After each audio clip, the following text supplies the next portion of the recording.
Good morning everyone. On behalf of Dr. Shrinivas, who is right now conducting a session of the Student of the Year, in his absence we are going to start the session as he joins us in a few minutes.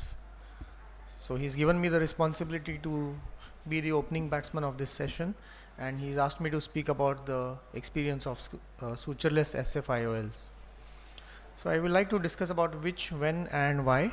So as you know, damage to the capsular bag during the surgery is about 1 to 3% of the times that you encounter this complication, and occasionally a rupture of the capsule is such that you are not able to place either a 3-piece IOL in the sulcus, or you may have to decide about these alternative options. So we can probably divide sutureless SF IOL into with conjunctival peritomy and without conjunctival peritomy. So without conjunctival peritomy, the first thing that comes to my mind is obviously Yamanese SF IOL, and with conjunctival peritomy you have the time old tested Geber-Sheriat's SF IOL technique. Then you have scleral tuck IOL and the glued IOL. So we recently conducted this aphakia survey, and most of the experienced retina surgeons tend to prefer the SF IOL as against the anterior segment surgeons who prefer the iris fixated IOL. Geber-Sheriat's technique actually started the trend of sutureless SF IOLs. So it requires a small conjunctival peritomy, and I do this marking on either side. And you need this kind of small pockets on both sides and a vertical sclerotomy to extend the optic. So these are the prerequisites of this technique.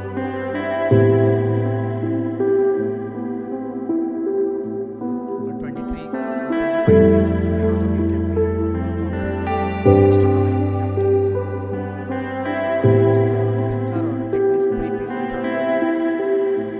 Then the haptic is grasped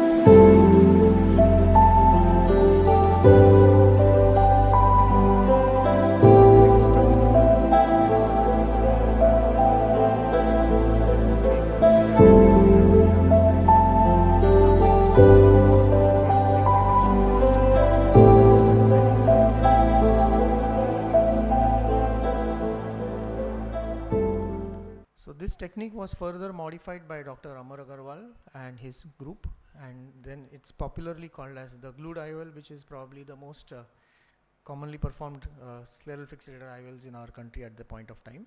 Scleral tuck IOL is another interesting technique. Also modified this in what makes this job easy is foldable intraocular lens.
perform these surgeries very routinely because aphakia management comes once in a while as against your cataract surgeries or other retinal surgeries. So you tend to get out of practice to do this kind of a surgery. So this is a surgery done on a patient who had a dislocated 3-piece intraocular lens. So our idea was to replace the same intraocular lens without externalizing it. So a standard vitrectomy was done. 2 side ports are made. Again, this angle has to be exactly 45 degrees to the initial incision from where the lens is going to go in. And then the markings exactly opposite each other. I use this 27 gauge trocar. So slight modification here. I am not going to use the needles, but instead I am going to use the forceps to externalize the haptics because this lens is already inside the eye. PFCL to protect the lens falling back onto the posterior pole. And then a similar way as we do for SFIOL with Gieber-Sherian's technique or Dr. Amar Agarwal's technique, forceps is used. Then I pull this cannula out, otherwise the haptic might get engaged in this cannula and may get damaged. So first I externalize one haptic, hold it with the McPherson's flange it, and then my assistant is going to hold on to this haptic.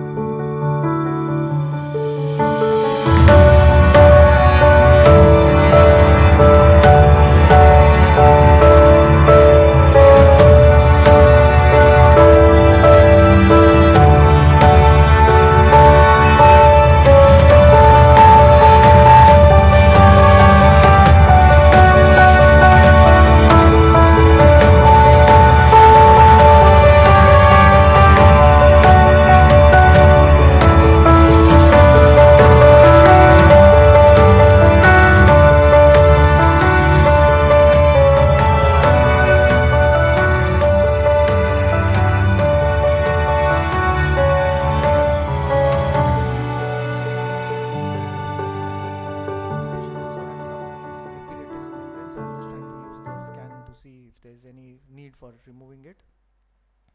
This is our experience of using Yaman's SFIOL using the 27 gauge needle as compared to the thin walled 30 gauge needle which we don't have in our country.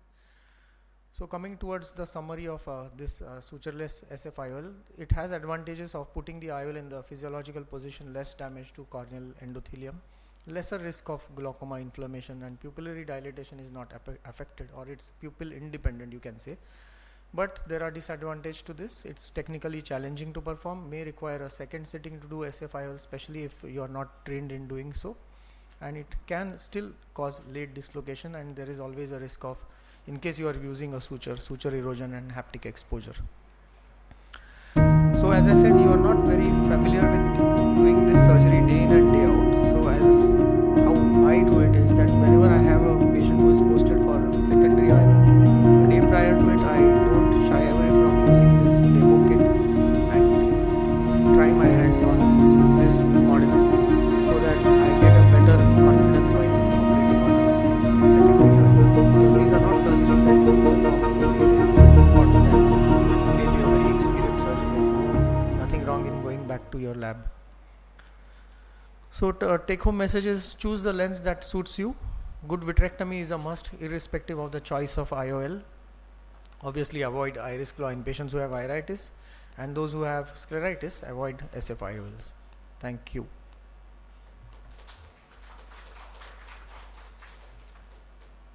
May I now have Dr. Vishal, the next speaker, or yeah, and maybe we can have a couple of questions after his talk.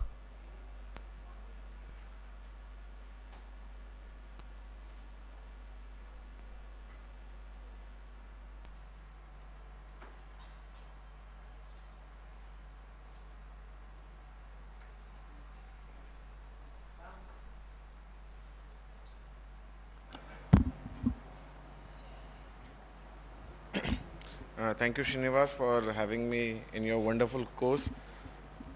So we are talking about different shades of secondary IOLs, and I've been given the topic sutured SFIOLs and glued IOL is old still gold.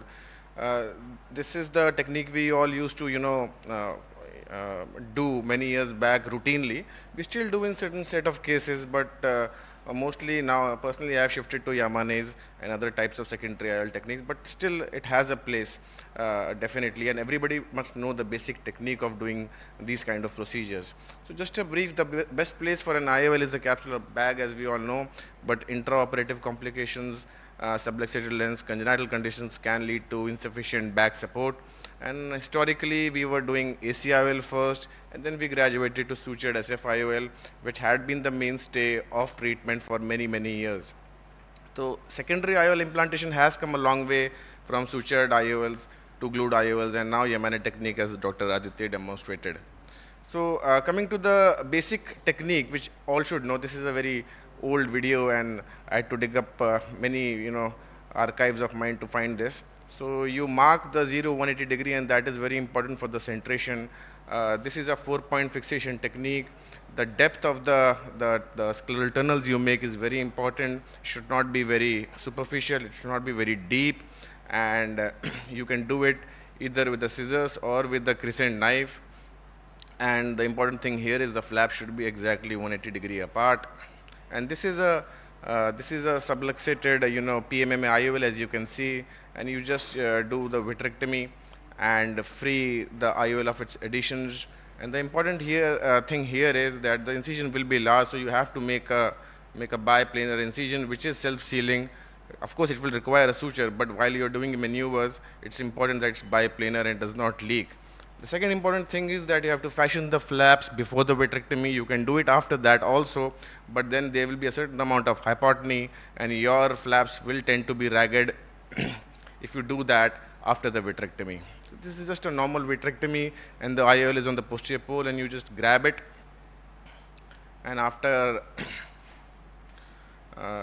doing that, I'll just skip this part. We have taken out the IOL.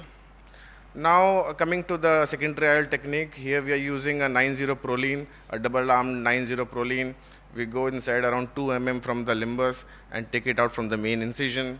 And this is a eyelet-based secondary IOL. You can use a PMMA or a foldable or a simple normal PMMA lens also. This one is with the eyelet. So the 90 proline is wound over the eyelet, and you make 3 or 4 folds, and then go again inside with this long end, and you insert in the rectangle you have formed the 26 gauge needle, and you railroad this proline suture inside the 26 gauge needle and take it out gently. You have to take care when maneuvering these threads that the needle and the threads are not entangled into the iris. Here you don't tighten it yet, you just make a small knot just to secure while you are maneuvering the other end so that it does not come out. And the same thing is repeated from the other side. Here the important thing is that you have to take care of the orientation of the IOL and the way you are putting you're threading the the 90 proline in the eyelet, because that can lead to a tilt and a reverse implantation of the secondary IOL. So that is very important. So the same thing is being done here. You're going into the eyelet, you're making 3 or 4 folds, going inside the eye again, and then inserting a 26 gauge needle, railroading the 90 proline over that. And once all the 4 ends are outside, you then gently insert the IOL and dial it inside in the retropupillary area. Check the centration, and then titrate and tighten the knots. So very stable, a very clean surgery, and of course there are issues of erosion of the suture, but in most cases it does well and has a long-term good anatomical and visual outcome. So coming to glued IOL, this again, as Dr. Aditya said, has been popularized by Dr. Amar Agarwal. So this is a case of, this case I have selected just to demonstrate the stability of the glued IOL in many cases. This is a subluxated IOL with a retinal detachment. So we have already secured the infusion cannula, and again the same basics have to be applied, that you have to fashion up the flaps before doing the vitrectomy so that you get good broad and sufficient depth scleral flaps. They should be 180-degree apart. You make a chariot tunnel with a 26 gauge needle. A good idea is to stay in that tunnel, so while you are tugging the haptic inside that, it's a good indicator, it's a good marker to identify those channels. And you just expose that haptic and just shift it into the anterior chamber, grasp it with a glued IOL forceps to the end of the haptic, and exteriorize it. And we were planning, just to internally fixate it, not to take out the IOL. And we have tucked the haptic of the 3-piece IOL inside the chariot tunnel. You can put a glue, you can suture that flap, it's your wish. And then we proceed with the vitrectomy, and you can see this is we are doing an anterior vitrectomy. And just to show the stability, this is under air when we have settled the retina, and you can see that no air has come into the anterior chamber, and you can see the stability of the IOL under air after all the procedures, including a band and including a lot of indentation while trimming the vitreous. This is my fellow's case, and I just kept it here just to show what you should not do while performing a glued IOL. So there are many things which you have to take care, and you can end up in a messy situation if you don't follow the basics. You can see it's a very anterior entry. First, you can see that the scleral flaps are very ragged and thin. The second thing you can see is that there's a very anterior entry. So she's actually dragging the iris root, and it can lead to a bleed in these cases. Now, this was again a case of dislocated IOL, and she has grasped it and exteriorized one haptic. Nothing wrong in there. But the basic principle is that you have to take the IOL into the anterior chamber and do the next other maneuvers. Here, the IOL is actually dangling, and we are performing acrobatics inside the eye. And this can be dangerous because the haptics have sharp edges in these cases, and you're going in blindly, and it can create easily a break. So the basic principle here is make good flaps, make a proper entry, don't touch the iris root, and always either take out the IOL, or if you are planning to internally fixate it, take it into the anterior chamber and do your rest steps safely into the anterior chamber. Don't try to go into the mid-vitreous cavity and try to handle and grasp the haptic. I won't discuss Yamane because it has already been covered. So this is another video in which there was a blunt trauma, and this is a subluxated 4-piece acryos lens, and we decided again here to internally fixate it. So we again you can make a Hoffman pocket. In this case, we have made again a scleral flaps 180-degree apart. From the other end has been secured by a cannula, 23 gauge cannula, and from the opposite direction, 26 gauge needle has been passed through the IOL back complex, and 90 proline with a long needle has been railroaded. Sorry. And both the ends have been exteriorized from that. The same maneuver has been done from the other end. Now the cannula is in the opposite direction, and you insert the 26 gauge twice through the back complex and railroad the two ends of the 90 proline. Once all the 4 ends of the suture are out, you tighten them and check for the centration, and the patient did fine in the post-op period. So currently, sutureless IOL fixation techniques are the future of secondary IOLs. They provide reduced morbidity, decreased operative time, and excellent long-term safety, which are the major advantages. Of course, a definite learning curve is present in these cases, and young surgeons should have a backup plan for their initial cases.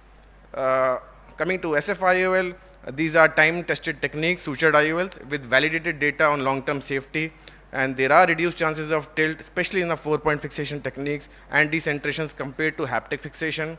The learning curve is less than Yamane and other techniques, and has a definite place in select cases like compromised anterior segment, poor iris support, hazy corneas, and scarred conjunctiva. Thank you so much. Thank you, Dr. Vishal. One comment is that with the Canabra's technique, for somebody who's already been doing this standard scleral fixated IOL using sutures, it might be a little easier for you to try out the Canabra's. I'm sure you must have. Yes. What are your thoughts on that? Your thoughts on that? I've done that CT flex which you have just demonstrated, but I find it a little bulky, and I broke that haptic while in the initial second or third case 2 times when I was exercising that haptic which is supposed to be outside. Did you also face the same situation? Yeah, I think Dr. Giriraj is going to talk about it. Acha. We'll hear from that. So may I now invite Dr. Tanvi to please give her insights about which lens to choose, whether the iris claw or the 3-piece IOL is the best, and what's actually the patient needs.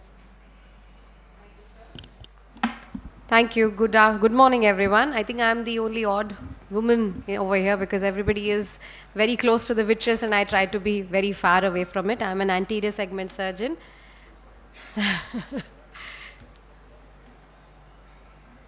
And it's not connected. Hold on. Yeah, now it is.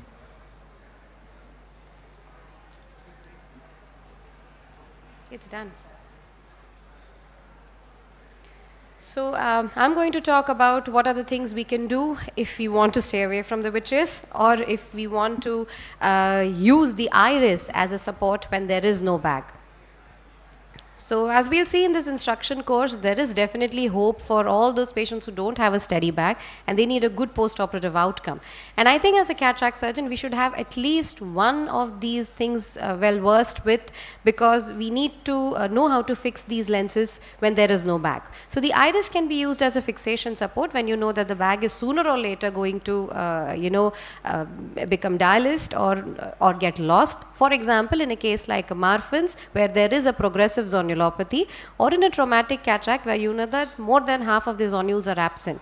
But most commonly, I think a fixation to the iris can be done if there was a primary surgery done and then that lens has now dislocated, and if it's a 3-piece lens, it's even better. But before we go into the depths of the surgical techniques, I wanted to share some of the meta-analysis that I found while I was researching for this talk that has been published. Now, this will help us understand what we can expect in our patients post-operatively. So long back in 2003, when there wasn't much evidence between comparison of different procedures, they concluded that the anterior chamber lens, SF-IOL and iris suture worked fairly all right. Then came the case series from Condon et al., who looked at the possible adverse effects of a foldable PC IOL with a mechanical suture where they sutured it to the iris, and they reported good outcomes with very few adverse effects. Now, their reasons for use were mainly, aphakia due to loss of capsular support and dislocated cataract, or even IOL. Then over time came the case series which compared the iris claw lens to the iris suturing in Marfan's eyes, where they found that the anterior fixated iris claw showed more endothelial cell loss, which we expect. But this was an anteriorly placed iris claw, mind you. Then the study in 2012 showed they wanted to look at the CME that may have been there after an iris fixation, and they found very low cases, almost no cases having CME, chronic iridocyclitis, even IOL subluxation, pigment dispersion, or glaucoma. A recent case series done in 2023 has concluded that the iris suture fixation gives good outcome provided there is some capsular residual support. So this they found to have a very low side effect profile. They found that the refractive errors tended to be more myopic. Now that makes us understand we need to kind of titrate the IOL formulae that we may need to use. And then the latest meta-analysis compared the SF-IOL, which we have already heard by great surgeons till now, versus the retropupillary iris claw. And they found that the SF-IOL resulted in a better post-operative visual outcome compared to the iris claw, but it was quite time-consuming. So the complication rate, again, they found was quite similar. So I think the evidence suggests that if we are surgically well-versed with one technique, it will work well. So let's learn how to fix a lens to the iris. Now, there are some basic principles we need to follow. Since we are working at a plane where the vitreous may be disturbed, it is better to clear it away before we begin any of our manipulations. Now, like all the great vitreoretinal surgeons here, we would then think of doing a core vitrectomy or peripheral vitrectomy, or if you have a VR surgeon near you, they can help you with that. But if you've landed up in a problem in your primary surgery, and if you're away, wanting to stay away from it, a minimal good anterior vitrectomy should be all right. Depending on the type of fixation we need to do, we have to keep our instruments ready. Today I'm going to talk about two ways to fix the lens to the iris. One is the retrofixated iris claw, and the second is a 3-piece lens which I will suture to the iris. So you will need only 5 of these instruments one plus or minus. So what we have here is the iris claw holding forceps. You will definitely need the 9-0 proline suture. You may need a spatula to just kind of help you guide things inside. Micro forceps to maybe hold the lenses if they are going behind or behind the posterior segment. And then an anterior chamber maintainer. I think that is a small instrument which takes you a long way because it keeps the anterior chamber quite stable. So the iris claw was introduced way back in 1972 and fortunately has undergone several modifications, going from the anterior chamber to the retropupillary plane, and also by changing the convex concave optic now with a vault. Yet it can have a lot of complications like ovalization, the dislocation, if it is not tucked properly.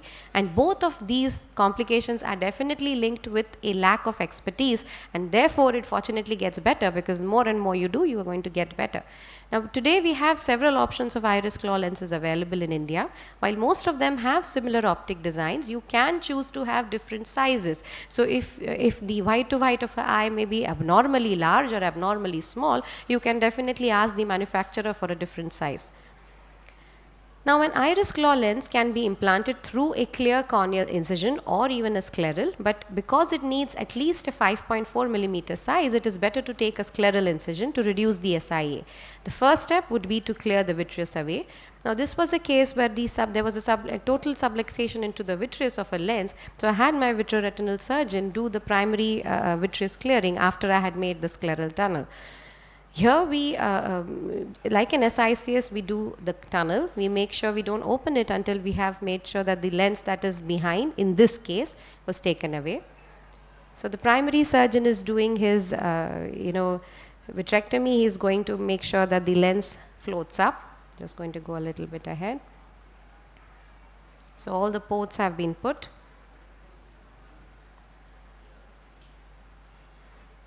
This was a complete bag eye with a CTR ring in place. It had completely subluxated. Okay, it's not playing though. I'm sorry, I think this is an old, I had edited it and that's not the one that's gotten saved for some reason. Can you help me with that? It's not playing here.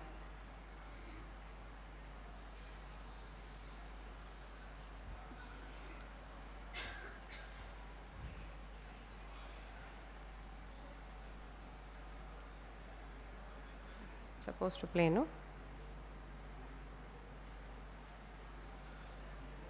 Okay, hold on.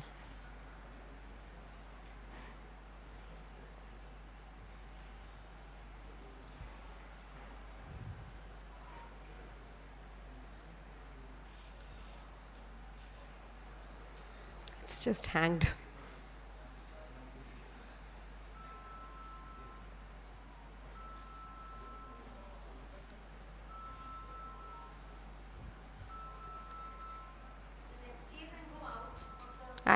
Everything is just stopped here. I'm going to take the connection out, yeah?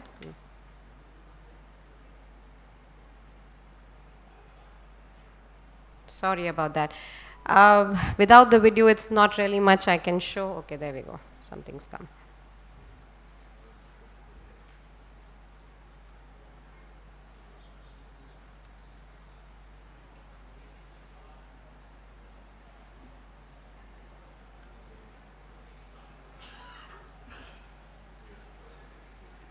निकाला नहीं नहीं नहीं ये सब hang हो गया है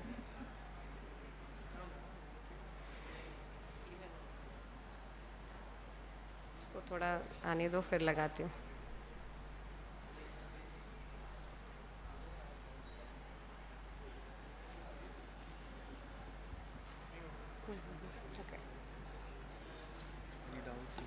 Okay, in the meantime, maybe we can have some questions from the audience, if there is any.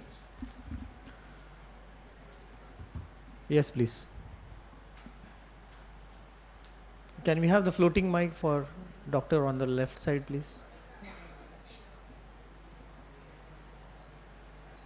Anyway, you can ask us. Yeah, you can come in front there at the mic.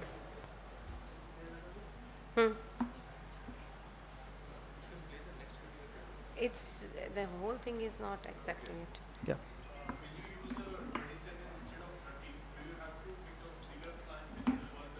Yes, you do have to.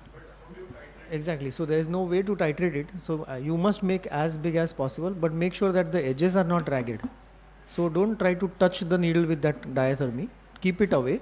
And now that we get the electric cautery, it's little easy to titrate the heating of that bulb.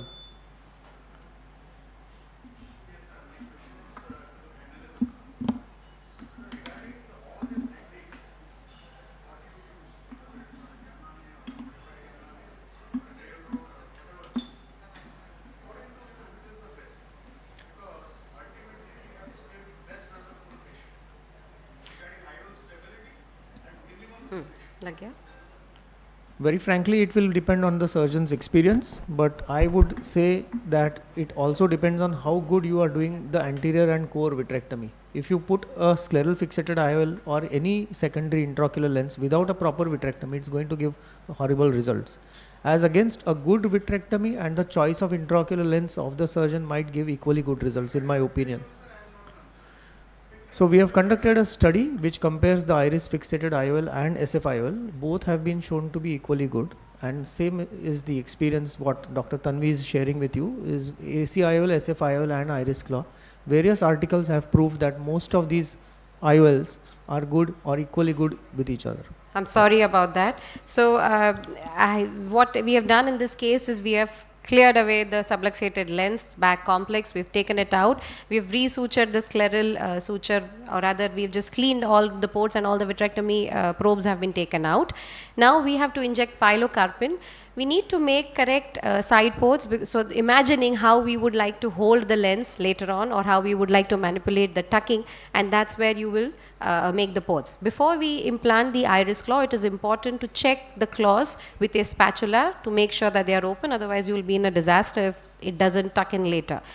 The iris claw once implanted, so slowly it's going through the scleral incision and it's inside. Once it is put in, you have to dial it perpendicular to the incision. You can even hold it by the forceps while doing so. Here I am doing it with a dialer. And once you have dialed it in the position that you want it to finally stay, you have to now hold it with a forceps. Now these forceps come with a lock or they can come without a lock. Some might prefer it with the lock because as a beginner, if you are going to fumble and the iris claw may move, the lock kind of helps you with that. Once you tuck the claw behind the iris, you have to then slowly use a spatula through one side port and then tuck it with the peripheral iris. It is important to engage the peripheral iris and not the center to prevent any ovalization or peaking of the pupil. Through the same side port, I go to the other side, making sure I'm holding the iris claw a little posteriorly so that the endothelium is protected, and then similarly tucked. So this is a locked iris forceps, holding forceps. So you can see me that I'm trying to remove the lock and also trying to pull it to see whether I have tucked it correctly. Slowly, all these maneuvers are very, very slowly done so that we know that we are not pulling the iris a lot.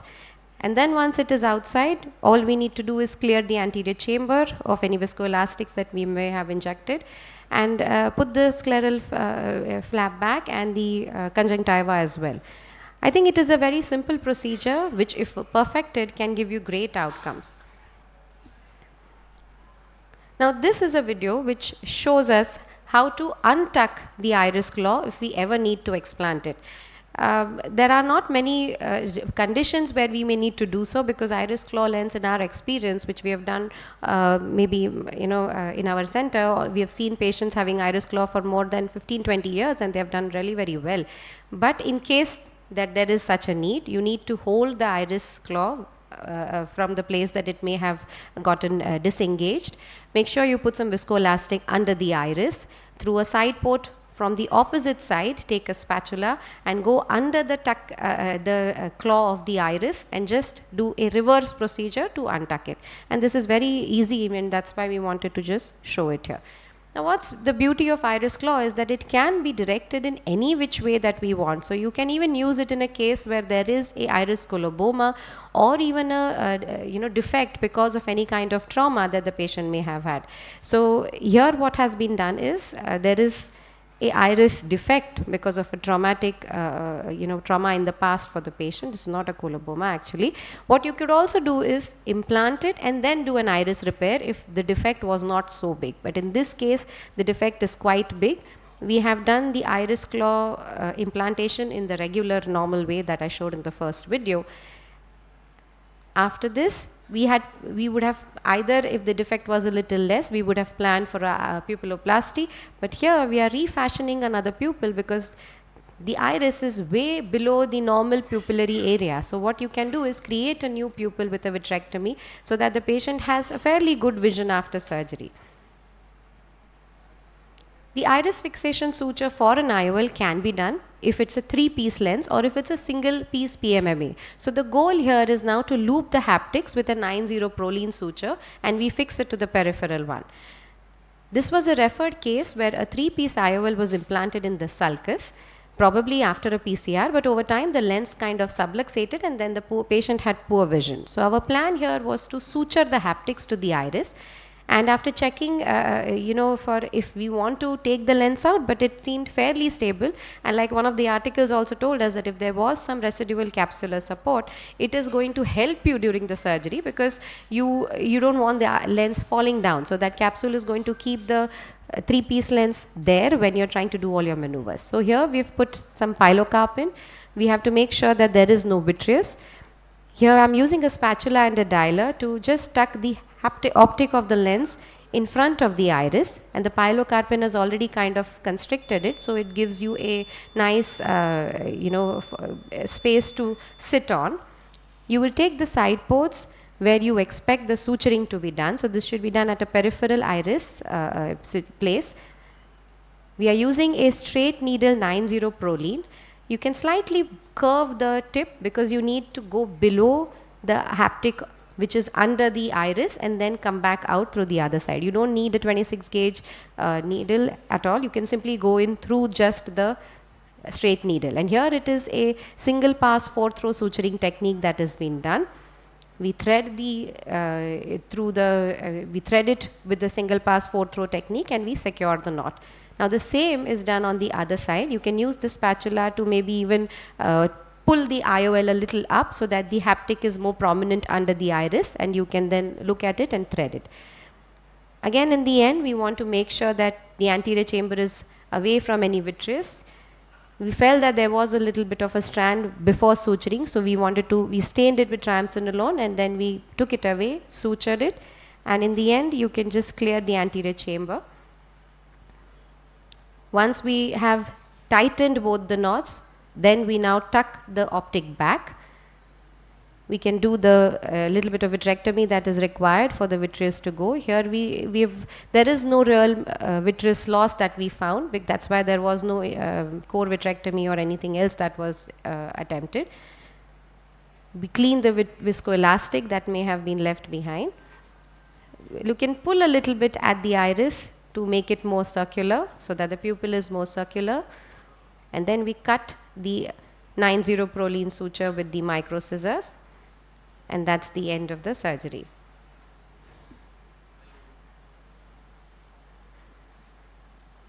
So the iris is a good anatomical structure to use when fixing IOLs. Now whether to use an iris claw or to suture a lens really depends on some factors. So I think as a primary surgeon, if there is poor capsular support, it may be better to use an iris claw, especially if you're an anterior segment surgeon and want to stay away from the vitreous.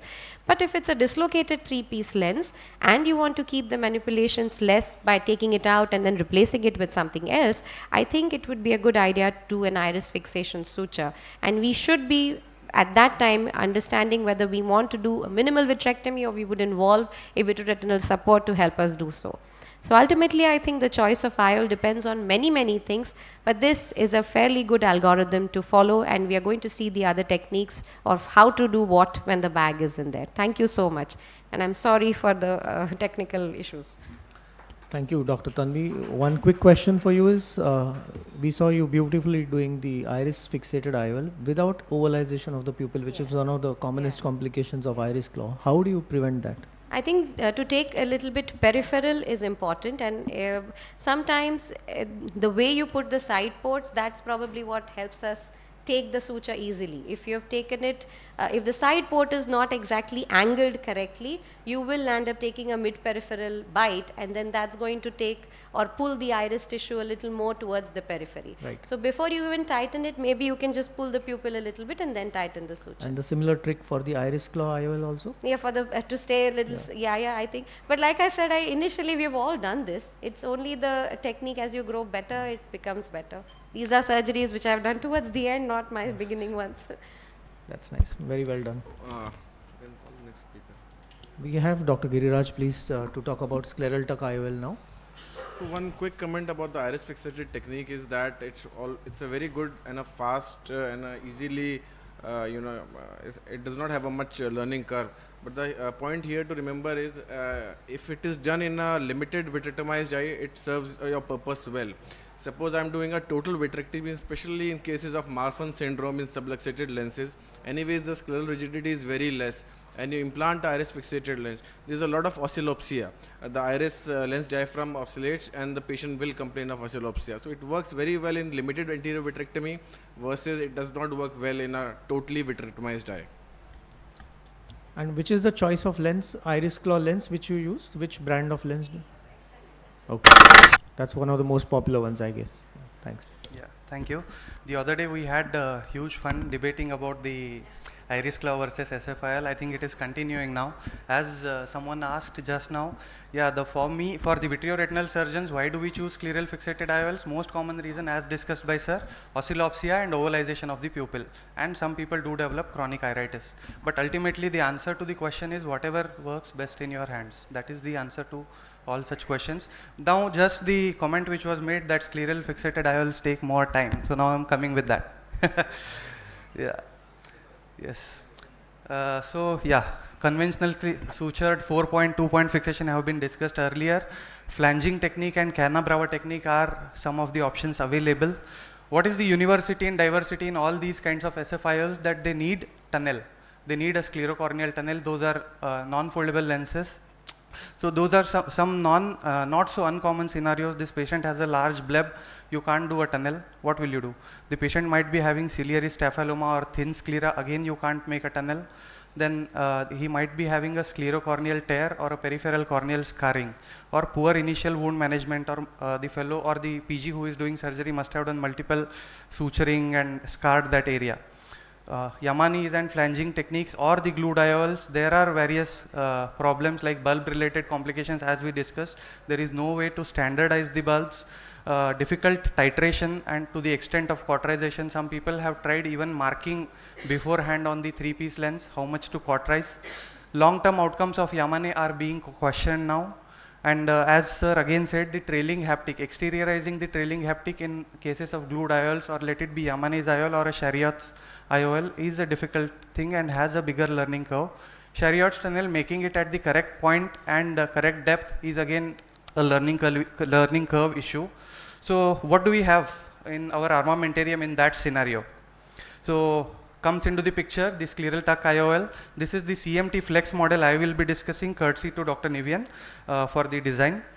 Sutureless, it is a scleral fixated hydrophilic and foldable lens. It can be placed horizontally and vertically. It provides us with the sutureless sclera.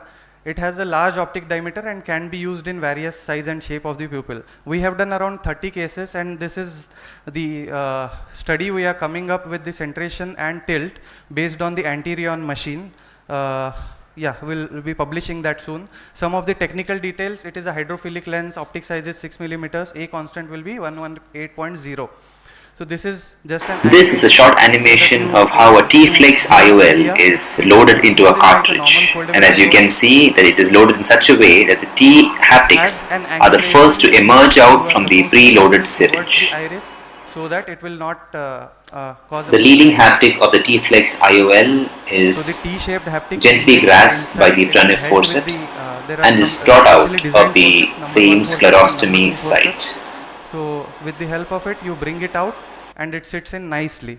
So let's go with our experience. You can see this is the CMT flex lens. It has the angulation which is facing upwards towards you. You load it inside the cartridge.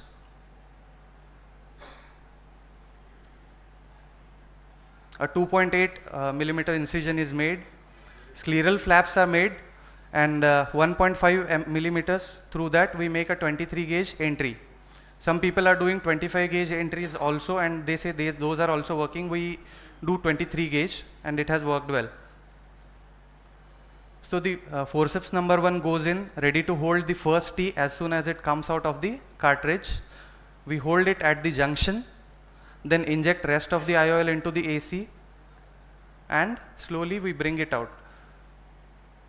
This step is very crucial according to me after doing 30 cases, so that if you pull it hard, you are going to break that. So that point we have to take care not to pull it hard, especially when you are doing the second haptic. This is the forceps number 2, which is used to hold this lens and bring it into the center. Now again with the help of forceps number 1, you are going in through the sclerotomy, holding it, and then you bring it out.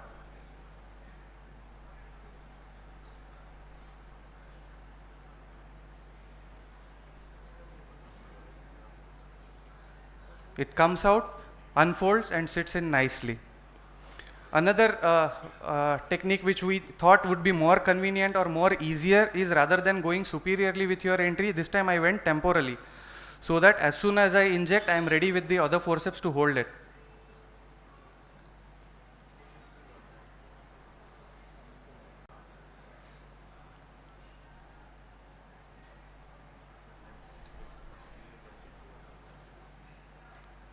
So as 90 degree being opposite, it is easier to hold and you just bring it out. Earlier we used to put glue under these scleral flaps or suture the scleral flaps, but in last 20 cases we have just made the scleral flaps a little bigger and made sure that they are closing this T section, and over that we are just closing the conjunctiva and did not have any incidence of hypotony or anything. Yeah, but I just want to share some of the complications which I faced along with it too, because the coin will have two sides, of course. In this case, everything went on well. I injected, I brought it out nicely.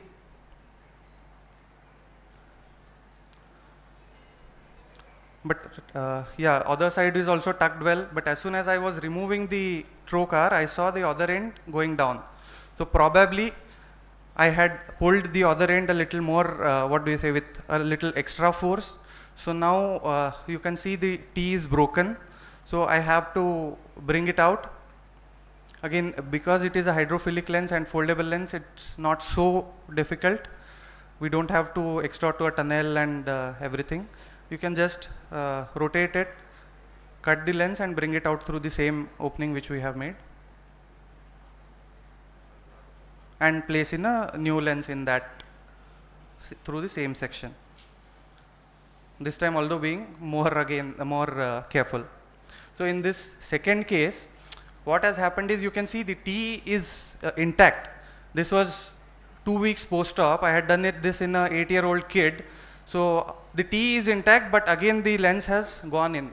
We thought that the T, it has folded on itself and it has gone in again. So this guy had a scarred sclera, as you can see on the other side also. I initially thought I will explant it, but then I just brought it out. Then at the neck, I took a 90 proline suture tie and anchored it. So I just wanted to share these two complications which I have had and how we managed with that.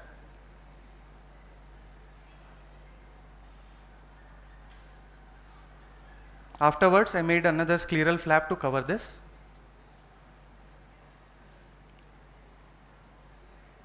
So take home points: CMT Flex provides us with an easy and fast technique if done properly. Foldable, no tunnel related complications, no suture related problems. Long lasting results, although awaited, it doesn't have the inherent suture related complications of degrading and all. And it has a small learning curves. Our fellows are also doing it quite easily now. So yeah, that's all. Thank you. Very nice presentation. We have time for some questions, please. Yes. Yeah, it has an anterior posterior orientation. So just like a iris claw lens, it has a curvature. It has a vault which is you are facing it towards the iris to avoid